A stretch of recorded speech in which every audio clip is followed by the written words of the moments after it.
me revoilà, Ndeye Faye, présentatrice de la nouvelle émission Face aux leaders. Le numéro 1, on va commencer ça avec M. Alioune Fall. Monsieur Alioune, salam alaikum, M. Fall. Salam alaikum, Ndeye Faye. maa ngi lay ziare di nuyu ñëpp ñi nga xam ne ñoo ngi seetaan sa émission bi c'est un honneur pour moi de démarrer cette première émission Face aux leaders. nga invité ma donc lu may rafetlu la. di la sant di la gërëm ci invitation bi. j'espère que lépp lu ñu fi wax njëriñu askan bi lay doon. yow moom loo mënti wax njëriñu askan bi day doon parce que nag ñu ngi fii biir Diourbel dara rëccuñu fii xam nañ kii te yàgg nañ la suivre yàgg nañ gis li ngay dox ci développement yàgg nañ gis li nga xamante ne yaa ngi koy def ci éducation yàgg nañ gis li nga xam ne yaa ngi koy def ci sport xam nga dafa am ay doomu aadama yu nga xamante ne ni bu nekkee ci benn gox ils peuvent pas passer inaperçu. Pourquoi? Parce que njëriñ la nga xam ne moom la ñu amal askan wi macha allah moo tax kenn du leen fàtte dañ leen di bàyyi xel te bu ma fàttalikoo aussi VFtv bëri nga fi tànk parce que ñun dañuy soxla sa genre de telle sorte que képp ku fi mos a am émission mën naa ne sax woo na la fi donc suñu premier numéro bu ma ko njëkkee ak yow contentement lay doon. Pourquoi? Parce que xam naa ne émission bi dina riche dina am enseignement yu bare dina am jàngat yu bare dina am tamit njëriñ loo xamante ne nii dinañ ko ci taataan. Alors ci noonu sant bi ma leen présenté maa ngi doon dem ci lépp lu nga xamante ne nii mooy ci li ngay yëngu comme say activité donc xanaa nga leeralal ñu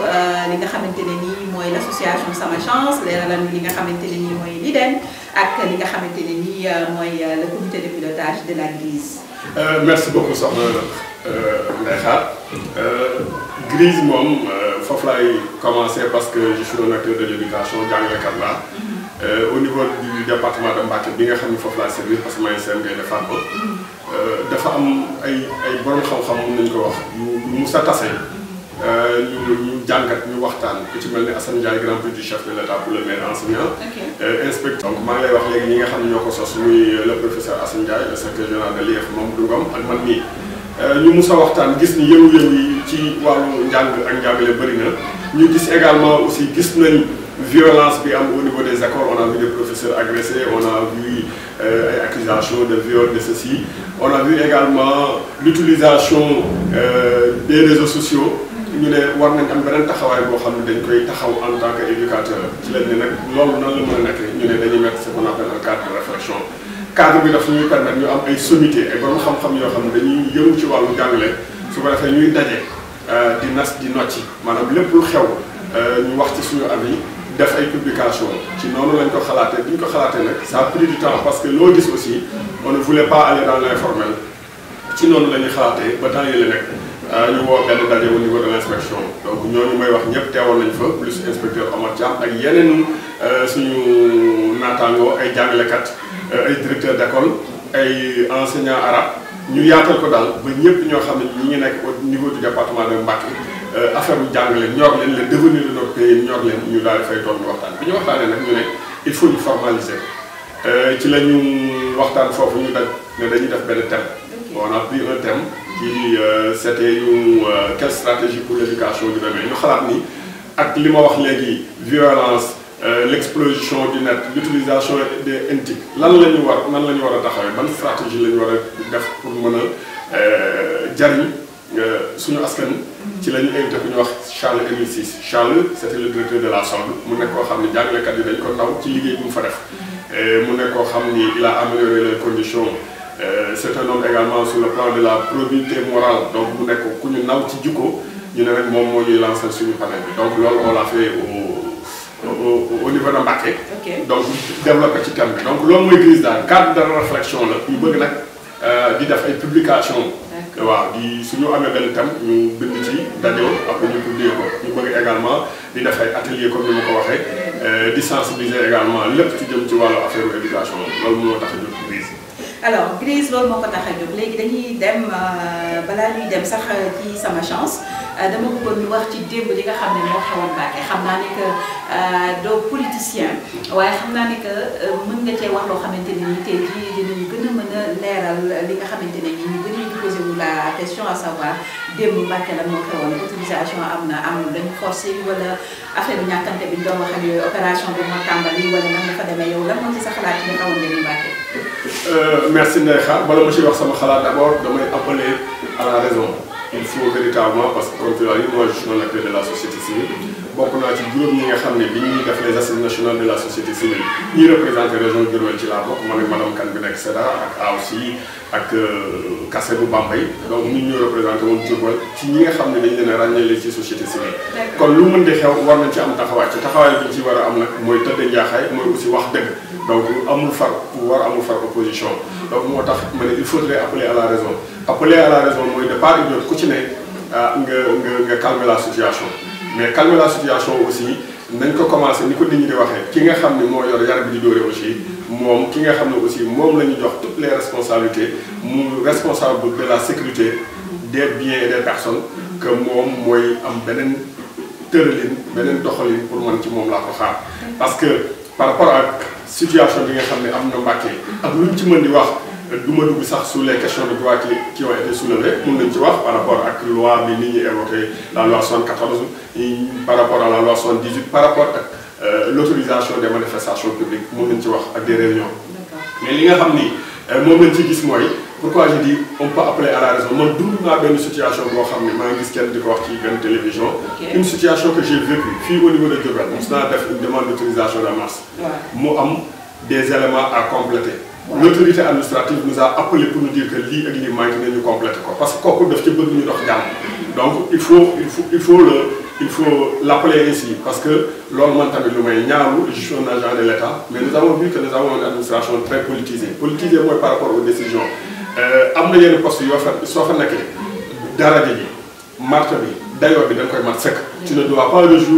recevoir yenn injonction yi même soo ko recevoir mën nga ko bañ parce que sa askan nga fa war a nekkal donc lépp li nga xam ne dafay indi jàmm ci réew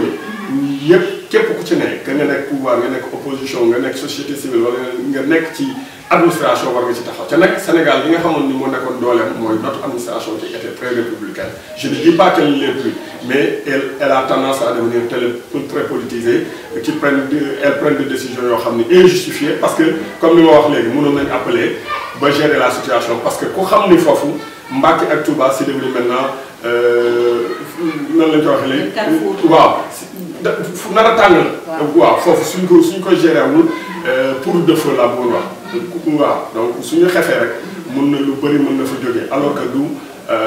séntu wuñ ko fa dëkk boo xam ni jege na barabu ku tedd ki dëkk bu ñu war a wormaal donc ñë fa dëkk am nu ñu mel sur le plan sur tous les aspects kon war nañ mën a gérer donc c'est une situation très sensible kon nag préfet li ma ko doon ñaan mooy mënoon a def loolu autrement dit aussi on pouvait gérer parce que leneen li ma ciy wax aussi ñëpp di ko ñaawlu mooy les moyens que l'État met pour interdire les manifestations pour réprimer les gens ces moyens pouvaient servir à autre chose on dépense énormément de l'argent les grenades coûtent cher on perd des vies la violence les gens ne vont pas travailler donc loolu lépp mën nañ ko gérer de telle sorte que du am comme li may wax ñoom laay waxal parce que ñoom ñoo am doole ji ñoom ñoo yore le pouvoir donc su ko defee nit ñi comme on dit force restera à la loi mais force restera à la loi dafay commencer ci ñi yor loi doxal loi. D'accord. Alors foofu moom leer na nañ ni tamit je suis d'avis je suis tout à fait en phase avec vous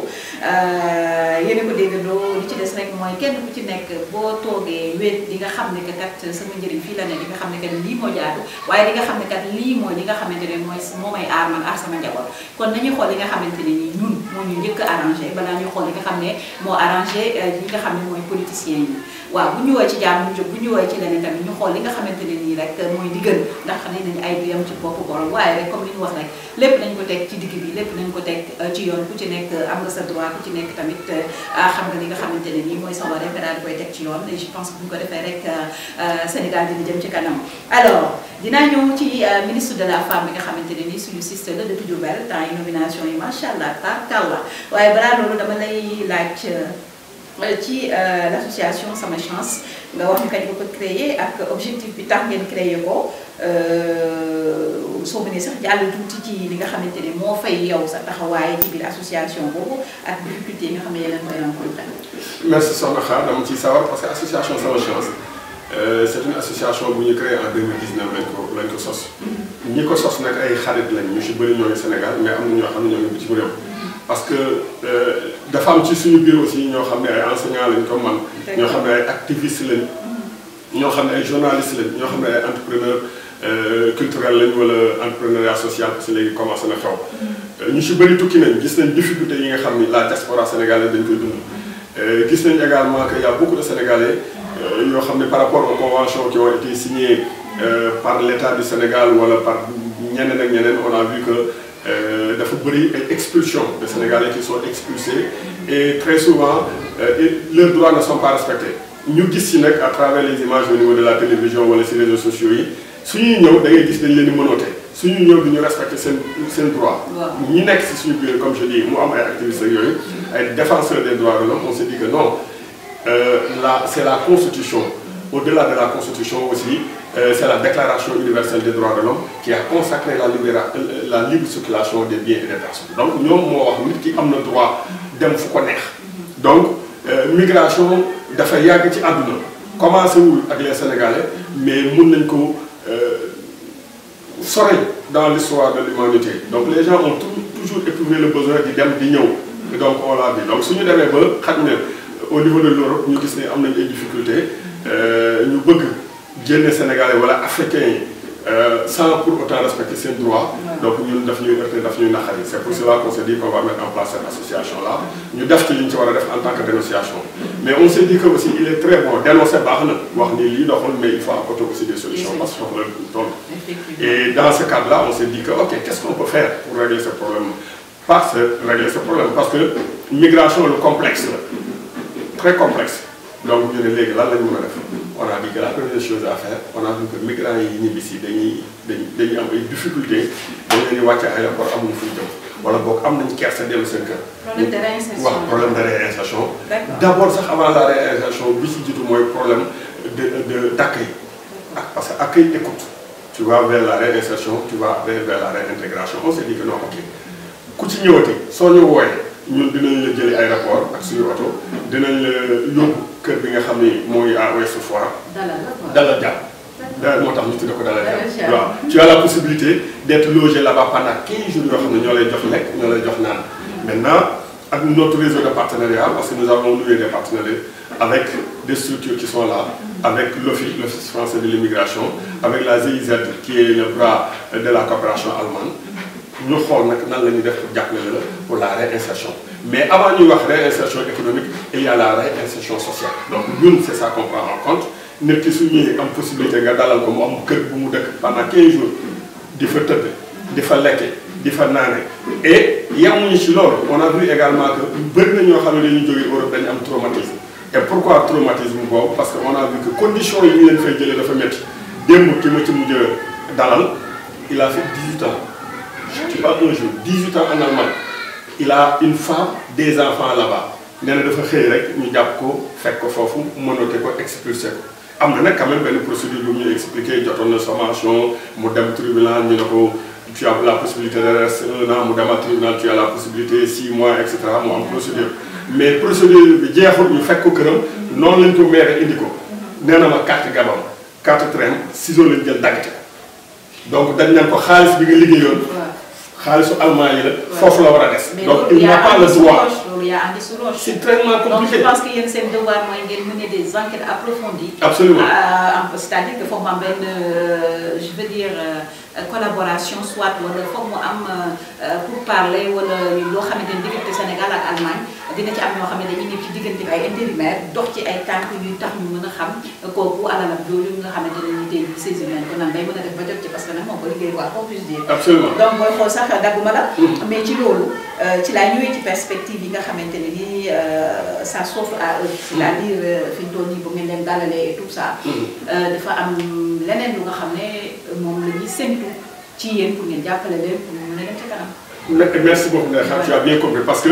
on s'est dit que il est très bien d'abord de réussir la première phase mooy ñu dalal la ak jàmm mais suñu la dalalee ak jàmm aussi nit koo xam ne am soo ñëwee indi ko on s'est dit que il faut d'abord régler la question de la réinsertion donc na am fu mu dugg. comme nous avons un dispositif qui est là que nous connaissons des gens avec qui nous travaillons qui sont des organismes wax naa ko léegi ku ci mel ni OFI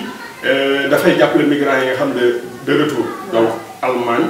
ak France ñii fa jóge ñooñu suñu ñëwee dañuy dem au niveau du centre sénégalo-allemand ñu waxtaan ak ñoom ñu wax leen par rapport ak ñoom seen i attentes qu'est-ce qu'ils veulent faire donc en fonction de ton projet ñu orienté la maintenant soo demee OFI ñoom par rapport ak seen enveloppe financière donc ils peuvent t'aider ñi ci indi daal ñu jaar ci ñun suñu loxo alhamdulilah ñëpp am nañ appui au niveau de l'OFI ñenn ñi am nañ appui GIZ. dañu am ay projets yu leen di accompagner. voilà après may leen des financements yu tax ñu mën a réaliser seen projet. absolument noonu lay demee tu as compris donc soo ñëwee dañ lay wax yow lan nga bëgg a def soo amee idée du projet ñu accompagner la pour le business plan su dee da nga am projet déjà ñu accompagner la également pour le financement am na ay appui direct bëri na ay lignes de crédit yoo xam ne Caritas aussi on travaille ensemble. Je connais Aliou Sarr de Caritas, c'est l'occasion de la saluer. Ndouki également qui travaille là-bas au niveau de la Caritas. Atelier yi ñu def yëpp parce que nous avons créé aussi comme nous la ko doon wax régler la question migratoire dafa jafe donc on a créé ce qu'on appelle une synergie d'acteurs donc acteurs yi nga xam ne yëpp dañ ciy yëngu que ce soit la BAOS atelier bi may def le 16 février bi nii BAOS de Dakar moo koy def BAOS mooy le bureau d'accueil d'orientation et de suivi des migrants donc c'est un démembrement de l'État am na fii sax au niveau de Diourbel on travaille avec Amnesty International pour prendre en charge question yi ngay wax droit de l'homme on travaille également avec OFI ak GIZ pour le financement on travaille avec la REMIDEF qui est un réseau de migration et de développement yoo xam ne 39 organisations bokk na ci donc ñun mënuñu régler toutes les questions en fonction de li nga xam ne mën nañ ko suñu capacité ak suñu réseau parce que àdduna aussi réseau la c'est du réseautage suñu réseau ku ci ne li nga xam ne yow da nga koy def ñu jox la ko et bi ci ëpp solo mooy li may wax l'accompagnement psychosocial parce que ku ci ñibbi si da nga am traumatisme donc ñooñu dañ ko jox benn dame bu ñuy wax Aminata Ndom elle travaille dans une association qui s'appelait House of Hope la maison de l'espoir le projet est fermé mais ñoom elles font de la consultance on continue à travailler avec eux parce que loolu moo jiitu nit ki soo ko dalalee dalal xelam ñaari dal la am fu mu tëdd dalal xelam li si des nag mooy insérer ko dans le tissu économique. voilà donc loolu bu ngeen ko defee ba pare booy xool c'est-à-dire que dafa am ay défis yu bari yu leen di xaar. défis yooyu di leen xaar qui se profile à l'horizon lan nga ñu ci mën a wax nga xamante ni ñu dina gën a dalal suñu xel. défi bi nga xam ne mooy d'abord il y a un défi boo xam ne c'est au niveau de Sama Chance parce que le projet c'était pour 1 an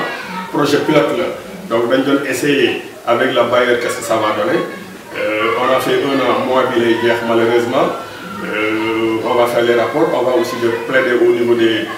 organismes pour que mu continuer parce que ñëpp ñi fa ñëw wala ñuy assister suñuy atelier wala ñuy déggante gis projet bi ils ont dit que c'est un projet très pertinent donc ça c'est un défi beneen défi bi aussi mooy c'est par rapport aux migrants à la défense des droits des migrants ñu fexe ba nit ñi aussi am la possibilité de circuler librement te loolu pour mu mën a am mooy la migration légale parce que ñun aussi on avait fait un atelier boo xam ni dañuy def une sensibilisation sur la migration légale et sur la migration légale l'un des défis mooy c'est l'octroi des visas on a vu que visa dafa jafe man actuellement j'ai une invitation pour aller en Allemagne depuis le mois de janvier mais problème rendez-vous la am donc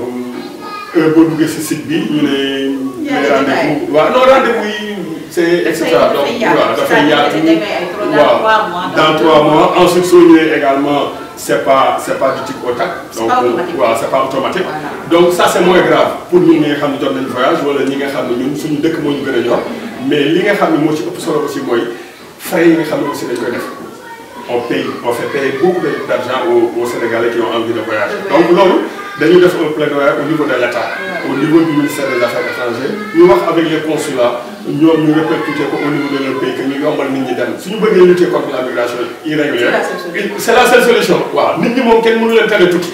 donc la solution c'est de faciliter l'octroi des visas nit ñi dem tukki légalement loolu daal mooy l'autre défi bi nga xam ne moo nekk sur la question migratoire. man de xeex boobu sax day xam naa ne bu fekkente ni nekk membre day dagal dama ci daal di. non dañ ciy bokk lu ma gën a métti ci àddina loolu bokk na ci. absolument bi nit ñi di am juste pour avoir de rendez-vous waxtuma laa nga déposer visa yi documents yi ngay laaj xaalis bi ngay ñàkk boo paree yow li nga jotoon am yépp mënoon nga cee liggéey si sa gox si sa dëkk mais da nga obligé dem def ko ci visa yooyu boo paree amul visa après nga toog di xool loolu beneen affaire la. alors que ñoom suñu bëggee ñëw on ne demande pas de visa ils viennent seen passeport ñu daal di ñëw Sénégal. parce que le Sénégal est complexe. absolument voilà donc ci loolu aussi gis naa ni yéen a ngi jëm vers des élections de représentativité. alors élections yooyu nan lay demee. waaw loolu moom c'est au niveau des syndicats donc wax nga ko léegi dama am beneen casquette. waaw mooy je suis le secrétaire général UDEN. d'accord waaw donc Union démocratique des enseignants et des enseignantes du Sénégal. donc yàlla dogal na je fais partie du bureau national. 33 personnes yu koy jiite au niveau national au niveau du Sénégal. parce que man maa nekkoon secrétaire général section Mbacké mais léegi man maa secrétaire général adjoint chargé des relations extérieures. Donc on va vers des élections de représentativité. lan mooy loolu maanaam syndicats yi dañu bëri comme ni parti politique yi bëree donc benn instant nguuru Sénégal ne dañuy créer benn système de filtrage donc fexe de telle sorte que comme parrainage bi ñuy def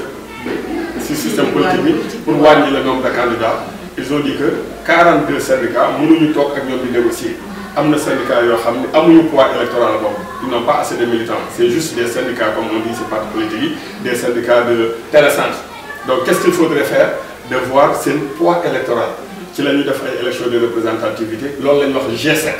bii passé UDEN bokkoon na ci CELS la woon CELS A UDEN SYENS SYNELAS ñooñu ñoo nekkoon 7 syndicats la woon donc mu amoon yeneen ñaari syndicats ñooñu ñoo nekkoon les syndicats les plus représentatifs CUSEMS ak SAEPS waaw CUSEMS ak SAEPS donc ñooñu ñoo ko defoon 7 syndicats ñoo doon toog ak gouvernement bi di waxtaan lépp lu jëm ci wàllu njàngale au niveau du Sénégal léegi nag mandat bi dafa jeex dañu war a defaat élection 16 mars bi pour waa pour falaat sama jour anniversaire waaw ce jour anniversaire donc dañuy defaat élection maintenant mu am leneen lu ci bees également bu njëkk dañ doon dem ci mbañ gàcce yi nga yor sa xob yor sa bulletin maintenant l' élection c' est par voie électronique da ngay toog fi nga toog ñu envoyé le lien nga dugg ci sa matricule waaw c' est anonyme nga xool syndicat bu la neex nga voté donc su ko defee ñi ciy génn su gouvernement bi di wootee grève am wala su grève amul sax parce que aussi du tout le temps la grève bi am su bëggee woote négociation ñooñu lay woo donc loolu mooy enjeu bi képp ku jàll su élection yi duutoo toog ak gouvernement bi maanaam ci biti ngay nekk rek da ngay mel ni opposition donc loolu mooy enjeu élection loolu c'est une innovation de taille. C'est une innovation, et absolument. c'est quelque chose à saluer également. Absolument. gis naa ne que li ñuy wax naan Sénégal dafa bëri ay visionnaires gis naa ne également que gars yi léegi vraiment ñu ngi xalaat ñu ngi xool aussi nu ñuy fexe développer suñu gox surtout les plans que ce soit sur le côté numérique scientifique santé tout. donc loolu ñun dañ leen ciy jaajëfal bu baax a baax mais nag li ma la waxoon rek comme da ngay yóbbu bu baax ci Diourbel mënuma la bàyyi ba jóg ci plateau bi te waxuñ ci actualité bi parce que dem nañ la Mbacké mais suñu gox bii di Diourbel. gis nañ ne que temps yi am nañ benn ministre bu bees ministre de la femme ni suñu sister. gis nañ ne également que ni bi ñu soog a toog xëy na peut-être dafa toogagul woon bu baax jafandoo woon bu baax. gars yi commencé nañ génn di ko crash la jeunesse surtout ñi nga xamante ni sax c'est des apéristes ñoo ko doon crash et tout mais on s'est rendu compte que nii dafa mel ni jox na leen nopp bu baax bi parce que aussitôt gis nañ ay nomination mën naa am aussi nomination yoo fekkoon nañu pare dafa tombé mais mën naa am aussi xëy na gars yi génn commencé wax moo tax ñu def ay nomination ci biir loolu sax gis naa ne que après Afrocoute bi nga xam ne officiellement moom bi toogee lu ko jël am na ñeneen ñu mu fi nommé ñu mel ni ñoom Jacques Bétoun am na léegi ay chargé de mission des journalistes des comment ça s'appelle encore en tout cas daal Mbacké dégg naa ci lañ bokk et tout mais ci biir loolu yëpp aussi dégg naa aussi ñu ne président de la République ci nomination démbam yi dafa jël Afrocoute jox ko beneen nomination bu bees mu mel ni kon ci ginnaaw dañu waxoon ne ministre bi fi nekkoon daanaka dañu jëloon poste yëpp jox ko waa Diourbel kon dafa mel ni loolu fi nekkoon mi ngi xeeñaam dafa mel ni ñu ngi waaj a jëlaat Diourbel également jëlaat doomu dëkk bi joxaat leen li nga xam ne mooy nomination yi nga xamante ne ñoo gën a kawe pour ñu gérer dëkk bi bu ñu ko gérer mu tamit mën a contribuer ci développement dëkk bi ban moo nga ci mën a wax. merci day xaar li may njëkk a wax mooy d'abord je la félicite Fatou. ñoo koy suivre nag xamante mën nañu wax sax xamante wuñ peut-être. su nekkul peut-être dans les réseaux sociaux wala yooyu. mais nekk na koo xam ni am nañu yaakaar ci moom. on place beaucoup d'espoir en elle. de par son parcours ak actes yi nga xam ne posé na ko fi. donc je l'ai vu organiser jigéen ñi na la tuddati sax émergence au féminin gis nañu et cetera école bi ñu ubbi ak li ñu fiy def yëpp gis nañu aussi taxawaay bi moom au niveau du ñu yore promise kon yaakaar mu fekk fi nag koo xam ne aussi daf fi génn muy Dame Diop li ñuy wax nit aussi loo ko bañ nangul ko lépp loo ko bañ nangul ko gudd noppam. man li ma ci neex rek mooy surtout yaa ngi nag. waaw donc on a vu beaucoup de Diourbellois yoo xam ni promouvoir na leen parce que loolu aussi dafa mus a nekk un combat. on est dans Sénégalais. nous avons des compétences. di ay doomu Diourbel même su yoree un ministère boo xam ne c'est un ministère boo xam ne Sénégal yëpp moo ko bokk. mais waa Diourbel war nañ ci gis seen bopp. et Dame a fait ça. nommé na des Diourbellois compétents ñoom aussi def nañ li ñu mën ak lui pour matérialiser la vision du chef de l'État. Donc il est plus ministre tey Fatou Diané la donc on attend d'elle moom aussi mu am même taxawaay. donc mu def lu gën a kawe. donc elle la Abdou Diouf la Abdoulaye Wade waxoon Abdou Diouf j'ai pas le droit de faire moins que Diouf. Fatou n'a pas le droit de faire moins que Dame Diop. donc elle doit prêter une oreille attentive à la population diourbelloise parce que ñoo ko fal. elle doit être au secours de la population diourbelloise man nag defuma politique. mais animation politique aussi dinaa ko su ma amee sañ-sañ xelal ko dinaa ko wax loolu aussi dafa bokk ci li nga xam ni dafay dooleel ko un homme politique. l'animation bi parce que nit ñi dañ koy namm bien que ñun ay observateurs lañ mais su ñëwee dëkk bi xam ne ministre bi ñëw na kon da gën a góorgóorlu maintenant la question des femmes muy ministère bi ñu ko jox nga xam ni ministère bu am doole la bu yaatu la muy le ministère de la femme la protection des enfants donc ñoo ngi xaar mu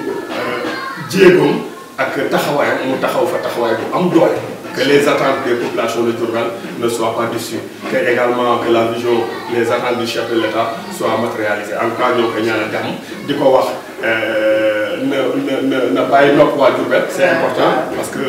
fi la dëkk ñoom ñoo ko jàppale aussi ba mu fagu donc loolu daal bëggoon naa ko dénk koo xam ni mooy observer la scène. D'accord alors monsieur Fall xam nga yow dëgg fa yàlla duñu doyal ci di la invité waaye nag bu yoon jeexul wax suñu jeex ak yeneen émission yaa ngi fi def fépp gars yi dañ naan ma wala monsieur Fall lañ ko bëgg a invité kon jàppal ni balaa yàlla dinañ la woowaat fii xanaa di la wax rek sa dernier mot li ngay tàggatoo. di la remercier di la ñaanal sa projet bi aussi mu law saawan baawan parce que tu es une femme leader. tu es également un entrepreneur boo xam ni yaa ngi teg lu am solo tu crées des emplois donc jar a jàppale donc loolu aussi dafa am solo je demande à toutes les autorités de la région de Diourbel aux mécènes ñu teg loxo projet bi parce que li ngay jéggaani